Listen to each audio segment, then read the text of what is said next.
du Père, du Fils et du Saint-Esprit, un seul Dieu, Amen. Premier dimanche du mois copte Amshir, celui qui est maître de lui-même vaut mieux que celui qui prend des villes. Chers frères et sœurs, aujourd'hui c'est le premier dimanche du mois copte Amshir et j'aimerais aborder le thème suivant, sois maître de toi-même.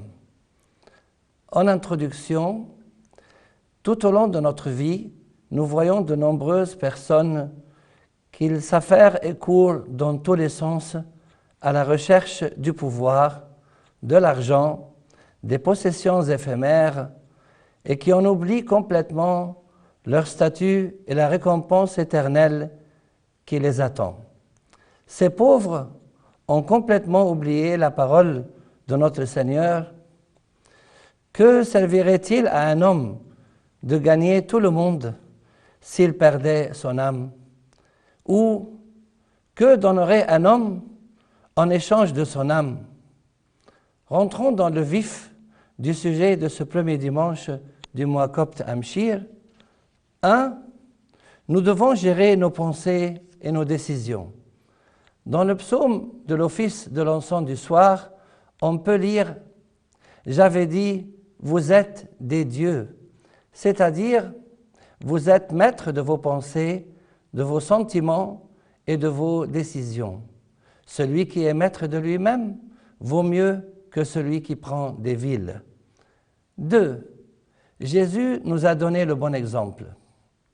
Citons l'évangile de l'office de l'encens du soir, et Jésus, sachant qu'ils allaient venir l'enlever pour le faire roi, se retira de nouveau sur la montagne, lui seul. Il ne cherchait pas la gloire de ce monde, bien qu'il soit le roi des rois et le seigneur des seigneurs.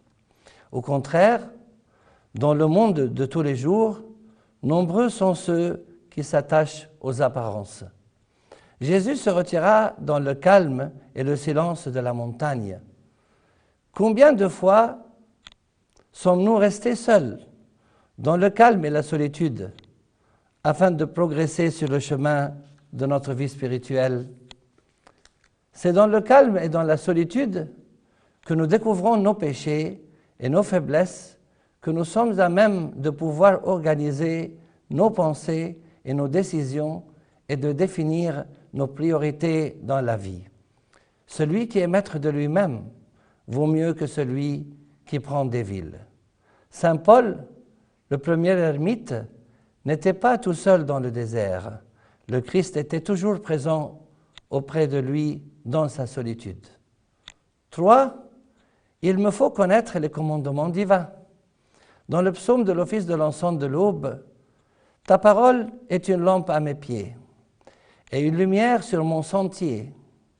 Fais luire ta face sur ton serviteur et enseigne-moi tes statuts. » Pour que Dieu nous enseigne ses commandements, nous avons besoin de solitude, par exemple dans notre chambre ou dans un lieu calme, afin de pouvoir comprendre les enseignements du Christ dans la Bible. Mais pour bien comprendre la parole de Dieu, il faut faire preuve d'ordre, car le désordre nous empêche de nous concentrer sur la parole divine. Dites-moi à quoi ressemble votre lieu de vie, et je vous dirai qui vous êtes. Celui qui est maître de lui-même vaut mieux que celui qui prend des villes. 4. Il nous faut connaître Dieu et garder sa parole. Dans l'évangile de l'office de l'encens de l'aube, en parlant de son Père céleste, le Christ a dit « Je le connais et je garde sa parole ». Qui d'entre nous ose dire qu'il connaît Dieu sans garder sa parole et sans sentir que Dieu est vraiment philanthrope? Il est important de connaître Dieu par nous-mêmes. On ne peut pas faire confiance uniquement à des paroles exprimées par les autres. Celui qui est maître de lui-même vaut mieux que celui qui prend des villes. 5. Ne pas commettre d'injustice. Dans sa première épître aux Corinthiens, saint Paul nous indique que c'est déjà, certes, un défaut chez vous que d'avoir des procès les uns avec les autres. Pourquoi ne souffrez-vous pas plutôt quelque injustice? Ne savez-vous pas que les injustes n'hériteront point le royaume de Dieu? Même si la justice manque sur terre, elle existe au moins au ciel. Nous pouvons tout perdre sur terre, mais nous gagnons tout au ciel. Voici un exemple d'un grand saint de l'Église. Saint Paul, le premier ermite, avait un souci avec son frère concernant l'héritage après le deuil de leur père. Saint Paul a préféré volontairement abandonner sa part de l'héritage à son frère, bien qu'il avait le droit de lui intenter un procès et de lui réclamer son dû. Le Christ lui-même nous a montré l'exemple quand l'un des gardes qui se tenait là donna une gifle à Jésus en disant « C'est ainsi que tu réponds au grand prêtre ?» Jésus lui répondit « Si j'ai mal parlé, témoigne de ce qui est mal, mais si j'ai bien parlé, pourquoi me frappes-tu » Saint Paul partit dans le désert pour se consacrer à Dieu et devint célèbre dans l'histoire en tant que le premier ermite, tandis que son frère demeure inconnu jusqu'à nos jours. Car celui qui est maître de lui-même vaut mieux que celui qui prend des villes. 6. De vivre dans la paix, sans tâche et sans reproche. Dans sa deuxième épître, Saint Pierre ajoute également que « C'est pourquoi, bien-aimés, appliquez-vous à être trouvés par lui sans tâche et sans reproche dans la paix. » Chers frères et sœurs, qui d'entre nous ose dire qu'il a vécu dans la paix, sans tâche et sans reproche durant l'intégralité de sa vie? C'est la raison pour laquelle il nous faut maîtriser nos émotions, nos paroles, nos actes, ainsi que notre comportement envers les autres, en faisant preuve de beaucoup d'humilité, car celui qui est maître de lui-même vaut mieux que celui qui prend des villes. 7. Il nous faut un guide spirituel pour nous guider. Dans le livre des Actes et des Apôtres, lors de son apparition, Jésus dit à Saul de Tarse, qui est devenu par la suite l'apôtre Saint Paul, « Lève-toi, entre dans la ville, et on te dira ce que tu dois faire. » C'est grâce à notre guide spirituel que nous allons apprendre les prières, les vertus, comment confronter les combats sataniques, etc. Et comme il est mentionné dans le livre des Proverbes, quand on instruit le sage, il accueille la science. Que dit Saint Paul dans son épître aux Hébreux? Il nous dit « Obéissez à vos conducteurs et soyez leurs dociles, car ils veillent sur vos âmes comme devant en rendre compte.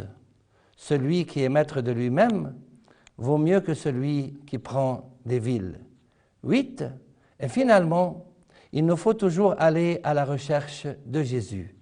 Dans l'évangile de la Sainte Liturgie, selon Saint Jean, il est écrit « Les gens montèrent eux-mêmes dans les barques et allèrent à Capharnaüm à la recherche de Jésus. » Ceci nous rappelle le Cantique des Cantiques, lorsque l'âme humaine adresse la parole à notre Seigneur bien-aimé, « Dis-moi, ô toi que mon cœur aime, où tu fais paître les brebis, où tu les fais reposer à midi. Mais où pouvons-nous trouver le Seigneur? Nous pouvons le trouver dans la solitude, comme dans le calme de la nuit, ou à l'église, au travail, dans notre chambre, en lisant la Sainte Bible, en chantant et en louant le Seigneur, durant la Sainte Liturgie, durant nos prières quotidiennes, etc. Il faut trouver Jésus et répondre à son invitation afin de nous repentir sans tarder et sans excuse avant qu'il disparaisse. C'est la voix de mon bien-aimé qui frappe. Ouvre-moi, ma sœur, mon amie, ma colombe, ma parfaite. Car ma tête est couverte de rosée, mes boucles sont pleines des gouttes de la nuit. J'ai ôté ma tunique, comment la remettrai-je? J'ai lavé mes pieds, comment les salirai-je? Mon bien-aimé a passé la main par la fenêtre. J'ai ouvert à mon bien-aimé, mais mon bien-aimé s'en était allé, il avait disparu. J'étais hors de moi quand il me parlait. Je l'ai cherché et je ne l'ai point trouvé. Je l'ai appelé et il ne m'a point répondu. C'est la raison pour laquelle le Christ nous a dit: que servirait-il à un homme de gagner tout le monde s'il perdait son âme? Ou que donnerait un homme en échange de son âme? Celui qui est maître de lui-même vaut mieux que celui qui prend des villes, comme c'est écrit dans le livre des Proverbes, chapitre 16, verset 32. En conclusion, aujourd'hui, chers frères et sœurs, soyons maîtres de nous-mêmes et profitons des chances que le Seigneur nous offre dans notre vie quotidienne afin de mieux le connaître et de l'aimer. Que le Seigneur nous aide et nous guide tous à découvrir nos faiblesses qui nous éloignent de lui, et gloire à Dieu maintenant et pour les siècles des siècles. Amen.